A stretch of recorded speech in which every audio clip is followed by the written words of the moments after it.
ಎಲ್ಲ ಕಾಲೇಜುಗಳಲ್ಲಿ ಶಾಲೆಗಳಿಗೆ ಮೊಟ್ಟ ಮೊದಲ ಆದ್ಯತೆ ಕೊಡೋದೇನೆ ಓದೋದಕ್ಕೆ, ಅಂಕಪಟ್ಟಿ.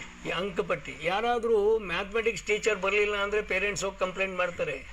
ಫಿಸಿಕಲ್ ಎಜುಕೇಶನ್ ಟೀಚರ್ ಬರ್ಲಿಲ್ಲ ಅಂದ್ರೆ ಯಾರನ್ನ ಕಂಪ್ಲೇಂಟ್ ಮಾಡ್ತಾರ? ಆದ್ರೆ ಅವ್ರು ತಿಳ್ಕೊಳ್ಬೇಕು, ಮನುಷ್ಯನ ಬದುಕು ಬರೀ ಅಂಕಪಟ್ಟಿ ಮತ್ತು ಓದ ಮೇಲೆ ಅದು ನಿಂತಿಲ್ಲ. ಅದು ಯಾಕೆಂತಂದ್ರೆ ಅಂಕಪಟ್ಟಿಯೇ ಅವನ ಬದುಕನ್ನ ನಿರ್ಧಾರ ಮಾಡೋದಾಗಿದ್ರೆ ಕ್ರೀಡೆಗಳೇ ಹಾಕ್ಬೇಕಾಗಿತ್ತು. ಕ್ರೀಡೆ ಬರೀ ಪದಕಗಳಿಗೆ ಆಡ್ತಕ್ಕಂಥದ್ದಲ್ಲ, ಜೀವನವನ್ನ ಕಟ್ಕೊಳಕ್ ಆಡತಕ್ಕಂಥದ್ದು. ಅದರಲ್ಲಿ ಬರತಕ್ಕಂತಹ ಒಂದು ಏನಿದೆ ಛಲ. ನಾನು ಯಾವಾಗ ಮೊನ್ನೆ ಹೇಳ್ತಿದ್ದೆ, ಮೌಂಟ್ ಕಾರ್ಮಲ್ ಕಾಲೇಜಿಗೆ ಒಂದು ಫಂಕ್ಷನ್ಗೆ ಹೋದಾಗ, ನೋಡಿಮ್ಮ ನೀವು ಭಾಗವಹಿಸಿ, ಸೋತ್ರೆ ನೀವು ಅಡ್ವೈಸರ್ ಆಗ್ತೀರಿ, ಗೆದ್ರೆ ಲೀಡರ್ ಆಗ್ತೀರಿ.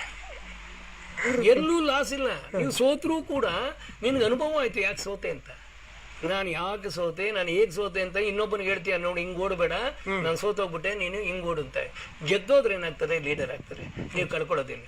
ಕ್ಯಾರೆಕ್ಟರ್ ಡೆವಲಪ್ಮೆಂಟ್ ಇದೆ, ಅರ್ಥ ಆಯ್ತಲ್ಲ, ಪರ್ಸನಾಲಿಟಿ ಡೆವಲಪ್ಮೆಂಟ್ ಇದೆ, ಡಿಸಿಷನ್ ಮೇಕಿಂಗ್ ಇದೆ, ಲೀಡರ್ಶಿಪ್.